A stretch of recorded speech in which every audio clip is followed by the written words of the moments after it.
Вести на Слободна ТВ. Нашите напори да се справиме со кризата заеднички се континуирани и верувам дека со земјите од регионот ќе обезбедиме поддршка за да ја пребродиме едната од најтешките зими која не очекува, порача премиерот Димитар Ковачевски по средбата со неговите колеги од Балканот. Кои се опциите за да се надмине енергетската криза била темата на која разговарале премиерот Ковачевски и неговите колеги од Балканот на работниот ручек што го организираше подпредседателот на Европската комисија Жозеф Борел во Њујорк, каде тие присуствуваат на Генералното собрание на Обединетите нации. По работниот ручек Ковачевски излези со убедување дека верува дека заеднички ќе успеат да обезбедат поддршка за да се преброди предстојната зима која е оценета како една од најтешките што не очекува поради енергетската криза. Овој состанок следуваше по отварањето на 77-то Генерално собрание на Обединетите нации. Делегацијата од Македонија ја предводи Ковачевски, а дел од неа се и шефот на дипломатијата Бујар Османи, амбасадорот на земја во Обединетите нации Љубомир Фрчковски и советникот на премиерот за надворешни работи Едмонд Адеми. Според агендата предвидено е Ковачевски да се обрати на состанок по повод 30 години од декларацијата за малцинските права, а на 24 септември ќе говори на генералната дебата на Генералното собрание на Обединетите нации. Министерот за локална самоуправа Горан Милевски вчера ја достави оставката на министерската функција до владата и се очекува неговата партија ЛДП до крајот на неделава да предложи нов кандидат за оваа позиција, која според најавите нема да биде дел од редовите на претениците на либерал-демократите. Уште по најавите за оставката на Милевски, опозицијската ВМРО ДПМН ја оцени дека не е исклучено да следи реконструкција на владата, но дел од владините партнери ја отфрлија таквата можност, нагласувајќи дека нема потреба од промени во владиниот кабинет, туку само замена на испрзнетото министерско место. По доставената оставка на Милевски, таа треба да биде разгледана од владата, а потоа да биде констатирана на седница на собранието. Официјално нема информација кој ќе го наследи Милевски, а како што тој самиот најави дека ЛДП ќе предложи друга личност за министер за локална самоуправа, кој нема да биде од редовите на актуелните претеници.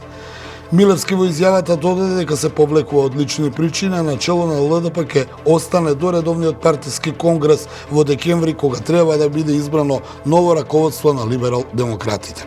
Како еден од можните наследници на Милевски на лидерската функција во ЛДП се споменува актуелната партиска подпредседателка и пратеничка Моника Зајкова, која изјави дека доколку ја добие потребната поддршка од партиските тела, ќе биде чест да извршува функцијата председател на ЛДП. Во долго очекуваното обраќање до јавноста, рускиот председател Владимир Путин објави делумна мобилизација во земјата со цел да се зголеми бројот на војниците во војниот конфликт во Украина. Во обраќањето што го пренесе руската телевизија Прва, Путин изјави дека делумната мобилизација се однесува на резервисти со воено искуство, кои, како што најави, ќе поминат низ претходна воена обука.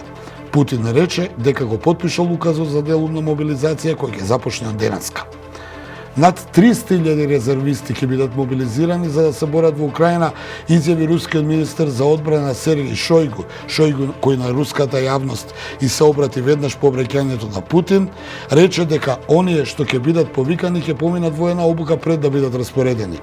Русија во Украина се бори против Западот и, како што рече си целата сателитска мрежа на НАТО работи против Русија во Украина и Украина се повеќе користи западно оружје за да напаѓа цивили. Тој тврди дека Русија е загубила 5937 луѓе во специјалната воена операција во Украина, додека пак Украина половина од својата армија.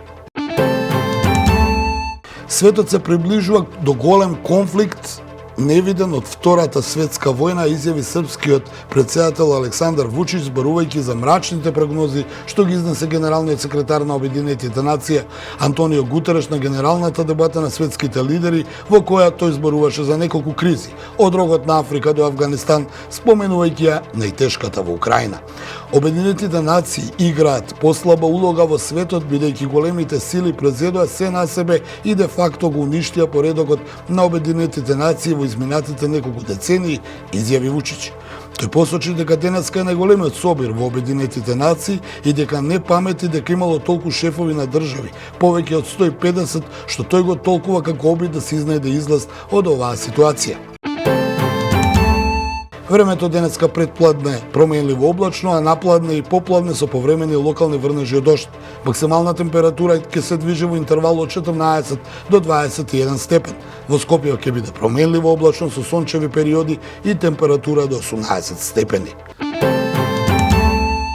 Ова беа најновите вести на Слободна ТВ.